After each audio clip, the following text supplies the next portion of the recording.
Hello students, today we will derive the expression of electric potential energy of the system of charges.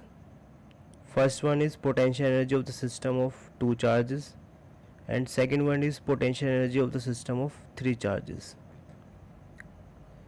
Let's derive the expression of potential energy of system of two charges. यहाँ पे हमारे कितने charge होंगे? दो charges होंगे Q1 and Q2. Q1 charge और दूसरा हमारा जो पॉइंट चार्ज है Q2 वो किसी पॉइंट पे रखा हुआ है B पॉइंट. ठीक है. इसका जो पोजीशन वेक्टर है वो कितना है हमारा? इसका जो पोजीशन वेक्टर है वो है R1 और जो इसका पोजीशन वेक्टर है वो है हमारा R2. मान लेते हैं इनके बीच की जो डिस्टेंस है फिर जिसको बोल सकते हैं पोजीशन वेक्टर क्या है हमारा R वेक्टर. ठीक है. डायग्राम क्लियर है. तो हमें करना क्या है? हमें पोटेंशियल एनर्जी निकालनी सिस्टम की. तो क्या करते हैं हम? सबसे पहले दोनों सिस्टम को कहाँ पे लेके जाते हैं? इन्फिनिटी पे. यानी कि दोनों चार्ज को हम कहाँ पे लेके चले गए? इन्फिनिटी पे. ठीक. उसके बाद हम क्या करते हैं? फर्स्ट चार्ज को Q1 को R1 पोजीशन पे लेके आते हैं. तो यानी कितना वर्क डन करना होगा? यानी कि सबसे पहले हम bring Q1 from infinity to R1 position vector. तो वर्क डन इज कितना वर्क डन होगा? 0 वर्क डन होगा. हम W1 मान लेते हैं क्योंकि जब यहाँ पे कोई चार्ज नहीं, किसी फोर्स के अगेंस्ट हम वर्क ही नहीं कर रहे हैं तो इजीली हम मूव कर सकते हैं क्योंकि कोई फोर्स ही नहीं है हमारा, कोई इलेक्ट्रिक फील्ड नहीं है. जब सिंपल हमारा Q1 है, एक पोजीशन से हम दूसरी पोजीशन पे मूव कर रहे हैं तो इसलिए हमारा वर्क डन कितना होगा? 0. अब हम सेकंड चार्ज को जो हमारा Q2 है उसको हम इन्फिनिटी से R2 पोजीशन पे लेके आते हैं. पर यहाँ पे क्या होगा? हमारा क्या होगा? इलेक्ट्रिक फील्ड होगा. किसकी वजह से? Q1 चार्ज की वजह से. यानी कि हम जब Q2 को इन्फिनिटी से R2 पोजीशन पे लेके आएंगे तो इस पर एक फोर्स लगेगी Q2 पे. उसके अगेंस्ट हम क्या करेंगे? वर्क डन करेंगे. वो इसमें स्टोर होगा एज ए पोटेंशियल एनर्जी. तो यानी कि अब हम किसको ब्रिंग करेंगे? Bring Q2 from infinity to R2 position vector. Work done is कितना वर्क डन होगा? कैसे कैलकुलेट कर सकते हैं हम? Q2 into VR. ये VR क्या इंडिकेट कर रहा है इस तरह से? Potential at R distance. R distance पे पोटेंशियल. और ये किसकी वजह से? Due to Q1 charge. और ये किसकी वजह से? हमारा Q1 चार्ज की वजह से. क्योंकि जैसे हमारा ये Q1 रखा होगा यहाँ पे, ठीक है. अब इस इन्फिनिटी से किसी चार्ज Q2 को लेके आ रहे हैं किसी पोजीशन R2 पे. तो क्या करना होगा हमें? यहाँ पे वर्क डन करना होगा इसको यहाँ से यहाँ मूव करने में. ठीक है. वो किसके इक्वल होगा? Q2 into VR. जो हमने फॉर्मूला देखा था V is equal to W/Q होता था. ठीक है. इस फॉर्मूले का हमने यहाँ पे यूज़ किया है.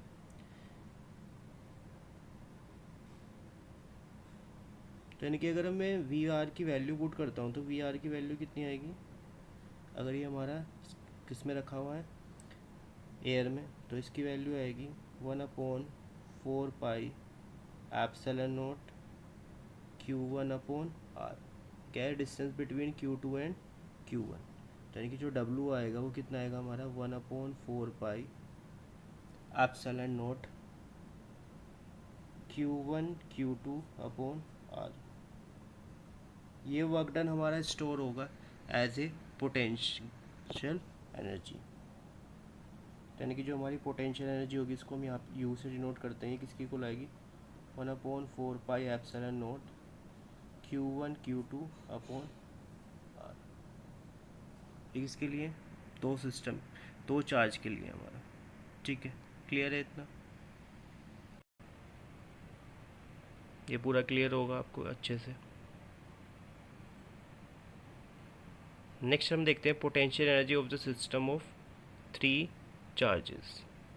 नेक्स्ट है हमारा potential energy of A system of 3 charges, यानी कि हमारे अब कितने चार्ज हैं 3। इससे पहले हमने देखे थे 2 चार्जेस के लिए हमने पोटेंशियल एनर्जी निकालती। तो यहाँ पे देखते हैं कि फर्स्ट मान लेते हैं हमारा कोई चार्ज है Q1 किसी पॉइंट पे रखा हुआ A पे। सेकंड चार्ज है हमारा Q2 और थर्ड चार्ज है हमारा Q3, ये B पॉइंट पे रखा हुआ है और ये हमारा C पॉइंट पे। इसका जो पोजीशन वेक्टर है उसको मान लेते हैं ये हमारा R1 पोजीशन वेक्टर है, इसका पोजीशन वेक्टर R2 है और इसका जो पोजीशन वेक्टर है वो क्या है हमारा R3। ठीक है, अब हमें इस सिस्टम की क्या निकालनी है, टोटल पोटेंशियल एनर्जी। तो जैसे हमने पहले किया था, पहले हम तीनों सिस्टम को रिमूव करते हैं किस पोजीशन और कहाँ पे लेके जाते हैं, इनफाइनाइट डिस्टेंस पे, यानी कि तीनों को हमने कहाँ पे लेके गए हम, इनफाइनाइट डिस्टेंस पे। फिर हम मूव करेंगे फर्स्ट चार्ज को R1 पोजीशन पे, तो वर्क डन कितना होगा हमारा 0। तो यानी कि move Q1 from infinity to R1। ठीक है, वर्क डन कितना होगा, वर्क डन इज W1 मान लेते हैं, W1 हमारा कितना होगा 0। अभी पहले एक्सप्लेन किया था, वर्क डन हमारा कितना हो जाएगा 0। फिर इसके बाद हम क्या करते हैं, अब Q2 चार्ज को लेके आएंगे हम R2 पोजीशन पे, तो यानी वर्क डन कितना होगा, यानी कि अब move Q2 from infinity to R2, work done is कितना होगा वर्क डन, इसको W2 मान लेते हैं। ये किसके इक्वल होगा, Q2 into V1 R2 vector. ठीक है, अब यहाँ पे V1 R2 वेक्टर क्या डिनोट कर रहा है, जो हमारा V1 R2 वेक्टर है, इसका मतलब है potential due to Q1 at R2।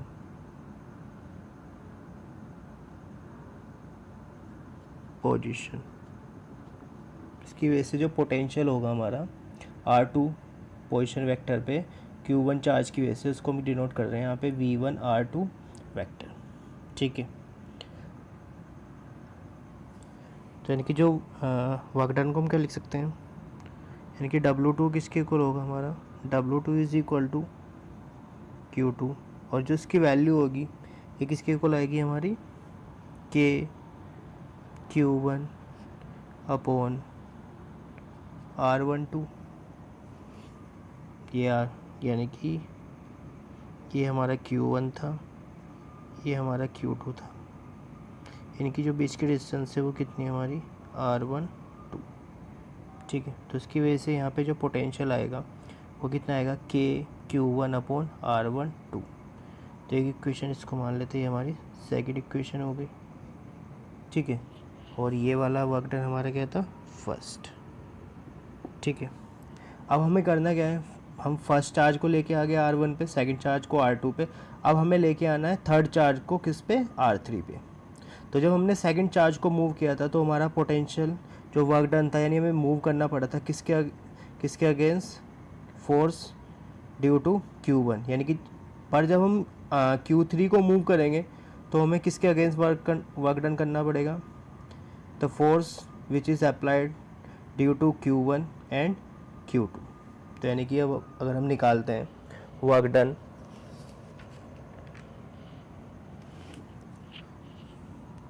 कि नेट पोटेंशियल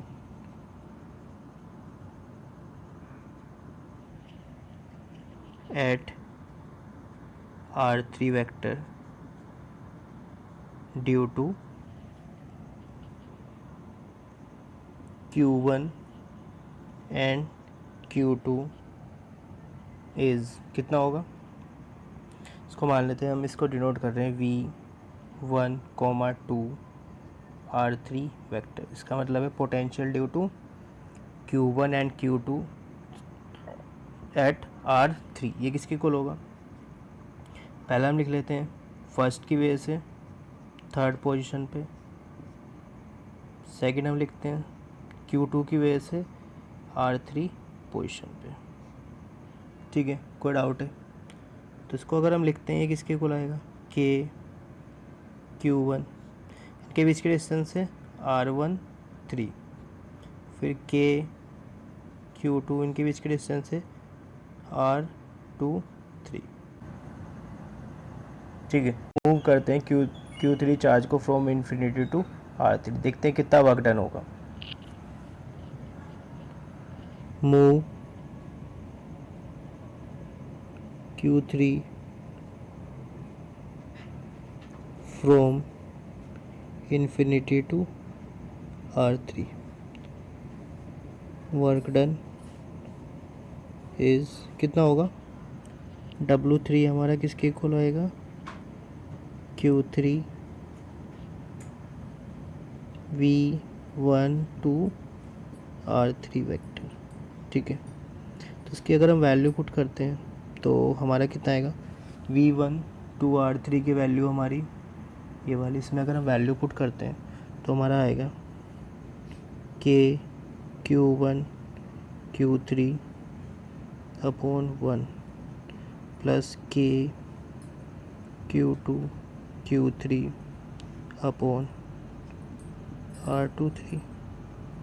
ये थर्ड इक्वेशन हो जाएगी हमारी। अगर हमें नेट वर्क डन निकालना है तो नेट वर्क डन के लिए हमें तीनों को क्या करना होगा? वर्क डन को ऐड करना होगा, यानी कि जो नेट वर्क डन आएगा वो W1 plus W2 plus W3 आएगा। ये तो हमारा ज़ीरो है। ये आया था हमारा K Q1 Q2 upon R12, यह है K Q1 Q3 upon R13, और ये कितना है हमारा? K Q2 Q3 upon R2 3। ठीक है, तो यानी कि ये वर्क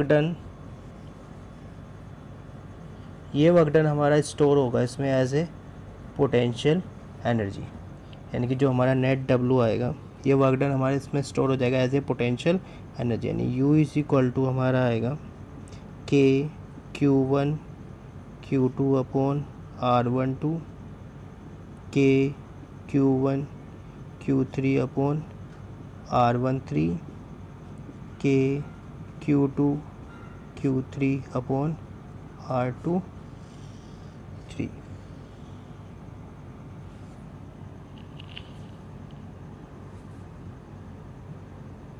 ठीक है, समझ में आया? 3 चार्ज के लिए हमारा कितना वर्क डन होगा। नेक्स्ट वीडियो में हम देखेंगे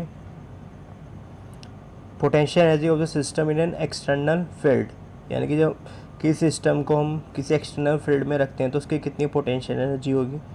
फर्स्ट हम करेंगे जब हम सिंगल चार्ज को एक्सटर्नल फील्ड में रखेंगे, सेकंड हम करेंगे जब हम 2 चार्जेस को किसी एक्सटर्नल फील्ड में रखेंगे। ये हमारा CBSE 2020 में क्वेश्चन आया था। ठीक है, ओके, थैंक यू।